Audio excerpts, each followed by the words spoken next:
host, Karen Nelson, and you're listening to Becoming You Again, episode number 74. Welcome to Becoming You Again, the podcast to help with your mental and emotional well-being during and after divorce. This is where you learn to overcome the trauma of your divorce by reconnecting with yourself, creating lasting emotional resilience, and living a truly independent life so your life will be even better than when you were married. I'm your host, Karen Nelson. Hi friends, welcome back. So sometimes before I jump into episodes, I like to share what I've been up to in my life, or maybe a show or a movie that I've watched or a book that I'm reading that I think you might enjoy. And this time I wanted to share with you a book that I just finished reading. It's called The Midnight Library and it's by Matt Haig. This book is such a good read. It is very easy, right? It's one of those books that you just start reading and you don't want to put down because it is so engaging. And it's not very long. It's just under 300 pages. I read it very quickly. It took me like 2 days maybe to go through. But I think it's mostly because it's so intriguing and such a fun idea. And basically, in a nutshell, it's about a woman named Nora who is really unhappy in her life, and it kind of seems like everything is going wrong for her. She feels very disconnected from herself, very disconnected from her life, her relationships, and pretty much everything that she sees about her life and the way she kind of interprets the things that have happened to her in her life is that everything has gone wrong. But the twist is that her life really begins to change when she enters the Midnight Library, and she gets to see and experience her life in so many different ways, where if she had just made one decision differently, one teeny tiny decision, one major decision, doesn't matter, but like it kind of goes into this multiverse of possibilities of what her life could have been were she to just make one different decision. And she gets to go into those lives and kind of experience that and see what her life would be like. I think this is such an interesting idea, and it makes this book really, really good because this is something that we do as humans, but especially as divorced women, right? We like to play the if only card all the time. We like to think about our past choices and how if we had just done this one thing different, maybe our life would look different, feel different. We would be different in such a different way, a better way, right? Or we think about the things that we might have missed out on, or we think about our regrets and how we should have, could have, would have, and then our life would be so much better. And this book kind of takes that idea and questions it and kind of presents it to us in a way that is very enlightening. So if you're looking for a good book to read, try this one out. It's The Midnight Library. It's by Matt Haig. I loved it. And I think you might like it too. Okay, so on to today's topic, how to stop doubting yourself after divorce. Now, self-doubt is very common amongst divorced women, right? There are many different factors that can go into the conditioning of you as a woman that create that self-doubt. Like things like where you were raised, the experience that you had if you were raised in a high demand religion, like I was, being raised a Mormon, or even just growing up in Western society where there is like this system of patriarchy that is woven into our framework as a society, as a culture.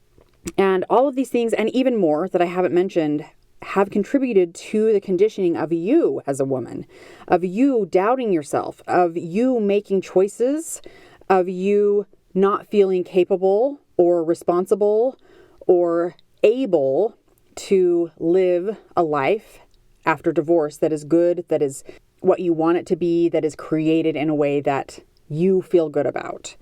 For example, it wasn't until 1974, thanks to the work of Ruth Bader Ginsburg and the passing of the Equal Credit Opportunity Act, that women could finally be able to open their own credit card. We could apply for loans. We could have a mortgage in our name on our own. And we could do those things without needing our husband's permission. But before 1974, that was not a thing. You needed your husband to say that you could do those things on your own. Now, you could have a bank account. I think it was the 1960s that you could have a bank account, but there were still banks out there that required a husband's permission or signature to say that you could have that account. So thankfully, things are changing for women, right? We are being looked at as more equal to men, but we're not fully there yet. Things are still changing and it's good. We are moving in an upward trend, an upward direction, but there's still more work to do.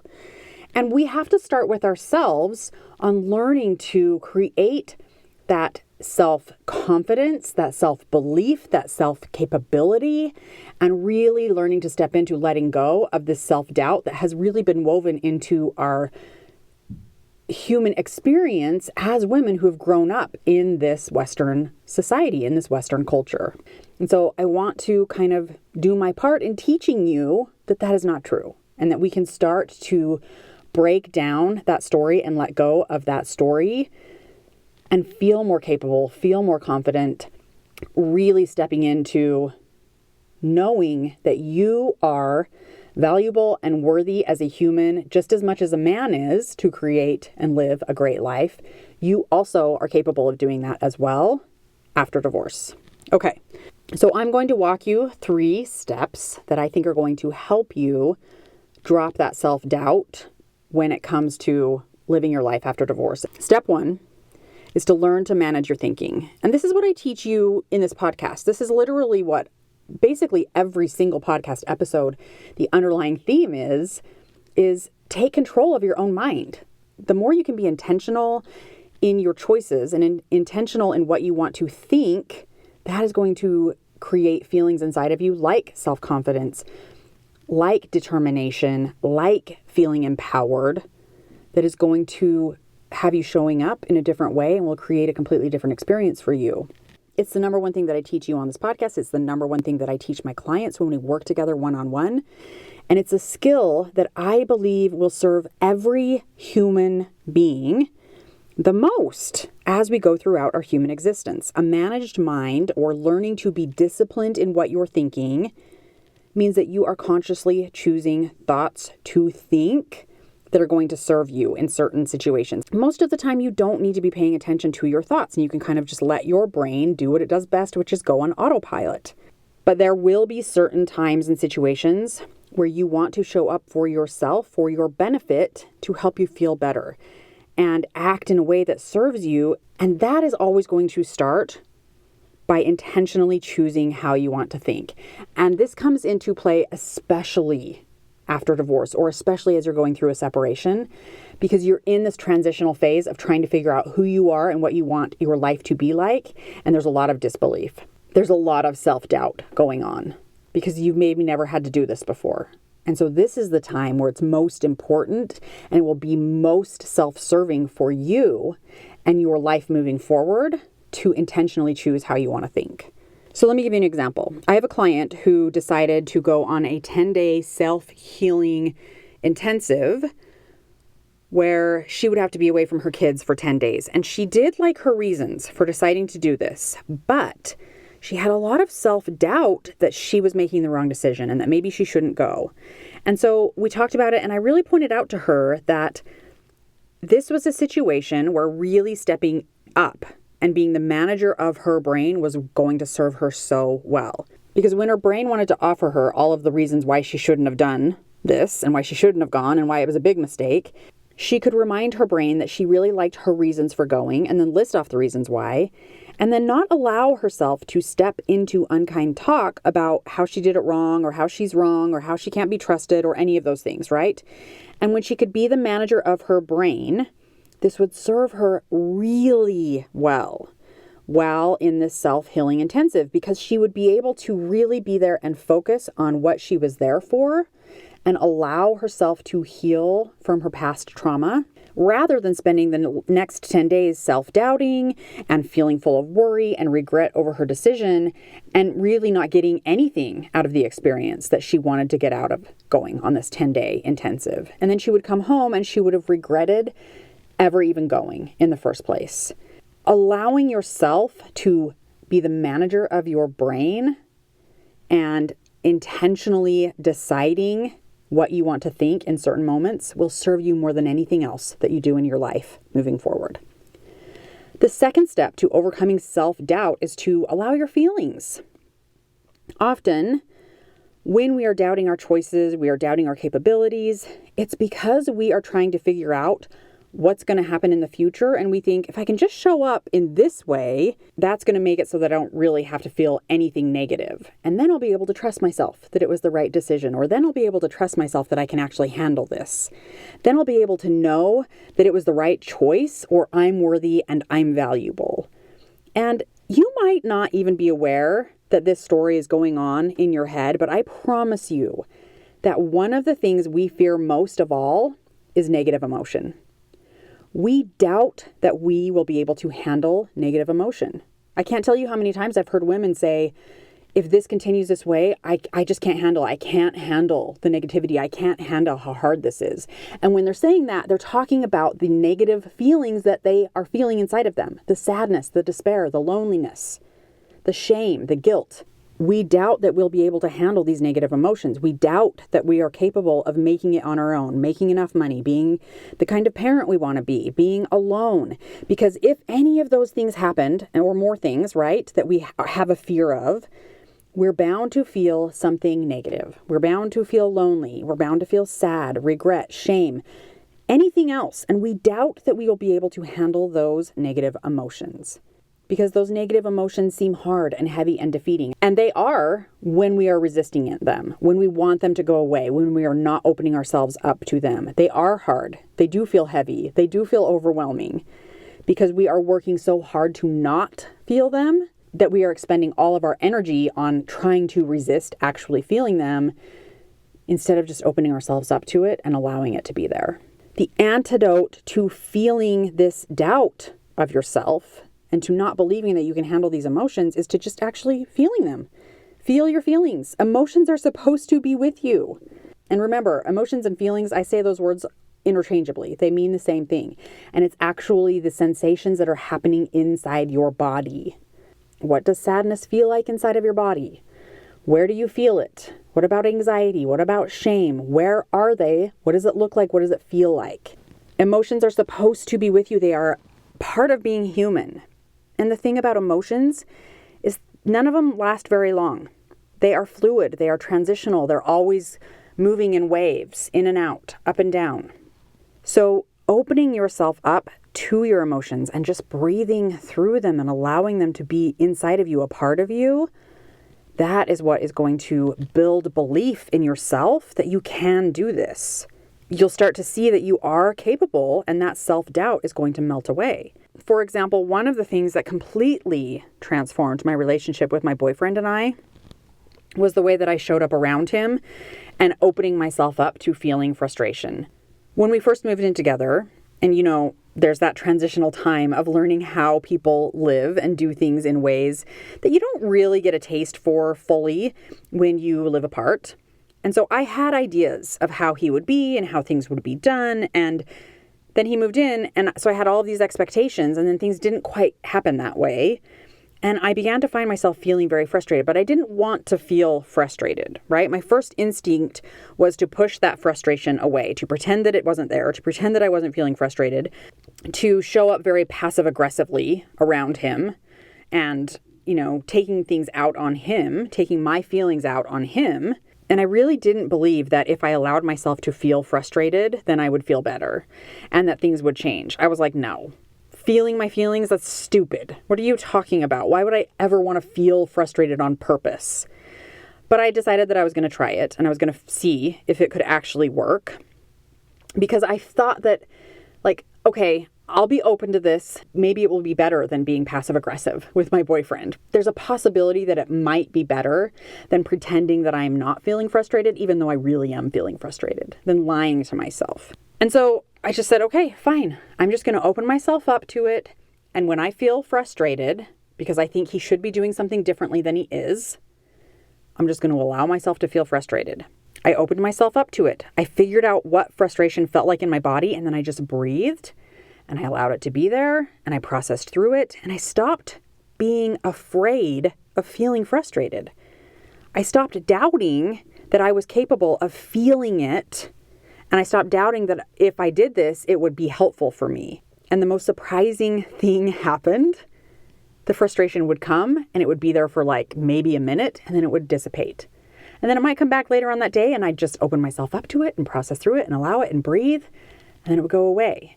And it wasn't as hard and it wasn't as heavy and it wasn't as scary as I thought that it was going to be. And it wasn't even that big of a deal, which was really surprising. But the best thing, the thing that truly transformed who I was in my relationship with my boyfriend, is I was able to let go of so many of those expectations that I was holding on to, things that didn't even matter at all. Like if he put his clothes away right away after they were washed or something.